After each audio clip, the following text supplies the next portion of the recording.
Então, amados, estamos trazendo aqui uma temática, um tema importantíssimo, onde muitos têm sido abençoados através da palavra de Deus.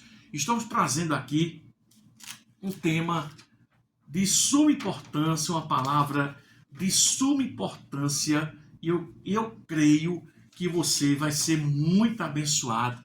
E a nossa segunda parte desta mensagem é a nossa segunda parte, e eu creio que Deus vai estar nos dando aí esta direção, esta ousadia, tá bom? Vencendo as tempestades. Como nós podemos vencer as tempestades, as situações que vêm sobre a nossa vida, tempestades que assolam, tempestade que invade o nosso ser. E Deus tem nos dado aqui essa direção linda, né? Esta direção tremenda e, claro, a tempestade, para você que tem uma noçãozinha aí, tem um conhecimento, a tempestade, ela força o superior à nossa fé, é a perda de controle, é o açoite das ondas, os danos causados, porque a tempestade também, ela causa dano, ela causa sofrimento também. Então, como eu faço para vencer essa tempestade? A tempestade na minha vida. Nós pegamos como base Marcos capítulo 4, versículo 35 ao 41. Falando que Jesus estava naquele barco e sobreveio uma tão grande tempestade que a Bíblia diz que o barco era varrido pelas ondas. Imagina aí o desespero daquelas pessoas. Imagina aí a aflição daqueles homens ali. Imagina o medo, o terror que foi implantado ali. Mas como eu identifico uma tempestade? Como é que eu identifico isso na minha vida? Então, e aí, amados, é muito sério. A tempestade física, ela é o quê? Ela é registrada através de quê? Das nuvens. As nuvens começam a ficar escuras. Depois você vai escutar, você vai ver os relâmpagos. Depois dos relâmpagos, que é o impacto das nuvens, vai começar o estrondo e vai sobrevir a tempestade. E aí, na situação destes homens aqui, eles estavam onde? No mar alto. Eles estavam no mar, ou seja, estavam ali praticamente à deriva. O barco era varrido pelas ondas. Mas como nós identificamos essa tempestade na nossa vida? Então a pessoa apanhada em uma tempestade, ela experimenta a terrível sensação de não ter qualquer controle sobre as circunstâncias. Os nossos sucessivos erros também podem gerar uma situação que não podemos mais controlar. Então, amados, se você viver o momento em que a situação estiver fora de controle, é sinal de que a sua vida atravessa uma tempestade. E quantas pessoas têm vivenciado isso na sua vida? Eu estou passando por uma grande tempestade. Você já escutou alguém dizer isso? Eu estou passando por uma grande tempestade. E essa minha tempestade, ela tem rajada de ventos, é trovões, relâmpagos, é barulho, é perturbação. Eu estou aflita. A minha vida tem sido varrida por essa tempestade. E aí, queridas, eu vejo que a força superior à nossa.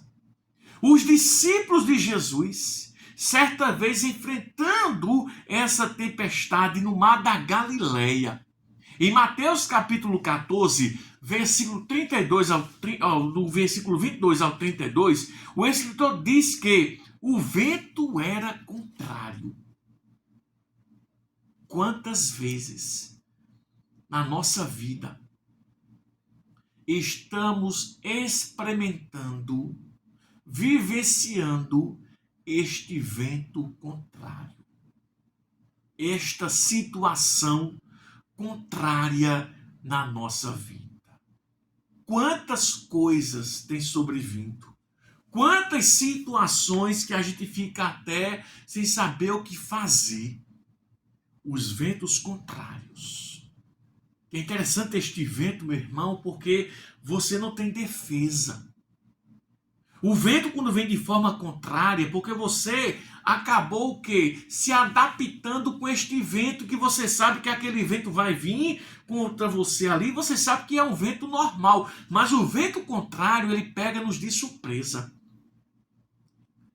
E quantas pessoas pega de surpresa? De repente, posso até trazer esta ilustração. De repente, nós estamos caminhando pela cidade, transitando no centro, em algum local, numa rua, e de repente vem uma chuva, né? De repente vem uma tempestade de vento, de poeira, vem aquela tempestade mesmo, e você é pego de surpresa. Quantas pessoas que são pegos de surpresa? Os discípulos aqui, eles eram o quê? Peritos em navegação. Eles tinham conhecimento do mar, eles tinham conhecimento do clima, do momento ali, eles sabiam que o melhor momento de pescar era à noite. Porque os peixes, vou usar essa expressão aqui, eles estavam dormindo, né? Iam pegar de surpresa os peixes. Mas eles tinham todas as artimanhas, estratégias. E ali, eles, quando vê aquela tempestade ali, eles ficam atônitos, desesperados. Porque o problema, meu irmão, quando vem sobre a nossa vida, ele quer o quê? Tirar o foco, tirar a visão, a nossa fé. E Jesus repreende eles, chamando homens de pequena fé. A sua fé é muito michuruca. E aqui, queridos, se você viver um momento em que a situação está fora de controle, é o sinal de que a sua vida atravessa uma tempestade.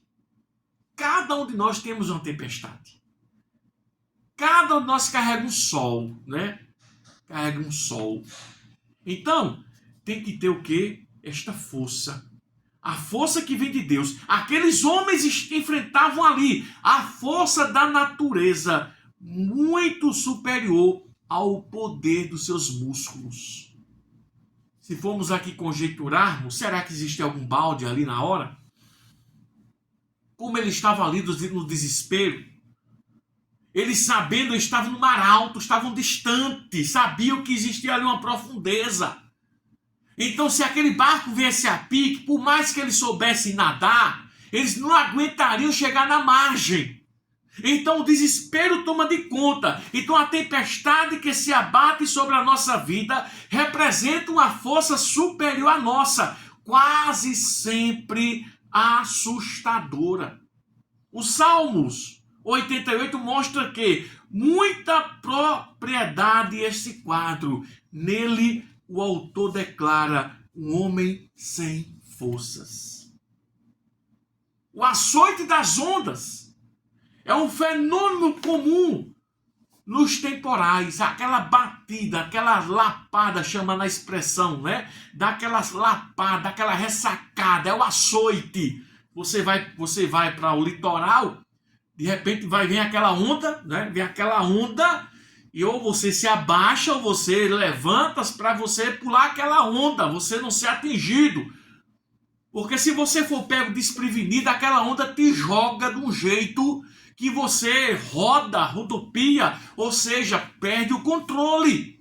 É o açoite das ondas. que é o avanço e o recuo violento. Então, interessante que quando aquela onda ela joga você e ao mesmo tempo ela puxa você. Então, se você não tiver preparado, se você tem aquela pessoa traquina, aquela pessoa que vai para o mar e fica lá tirando onda com a própria onda, né? Ela puxa você.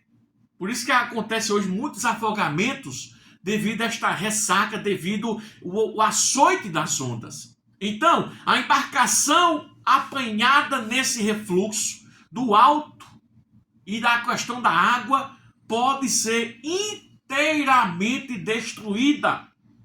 O patriarca Jó, ele fala algo interessante. Ao enfrentar a sua provação, ele sentiu-se quebrado de todos os lados. Jó, capítulo 19, versículo 10. Quando você sentir a sua vida oscilar pelo peso de pressões externas, você está sendo açoitado pelas ondas da tribulação. O Salmos 42, versículo 7, ele fala muito bem isso. Quando o salmista ele pergunta por que estás abatido, ele faz aquela pergunta à sua própria alma: por que estás abatido, ó minha alma? E por que te perturbas dentro de mim? Espere em Deus, pois ainda o louvarei. Existem também os danos causados. Danos causados por uma tempestade podem ser incalculáveis.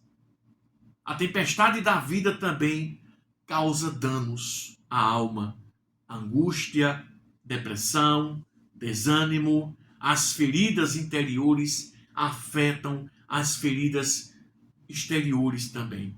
E aqui os relacionamentos, a maneira de encararmos a vida e até mesmo a fé. É grande o estrago causado por um coração ferido. Por isso nós temos que ter cuidado.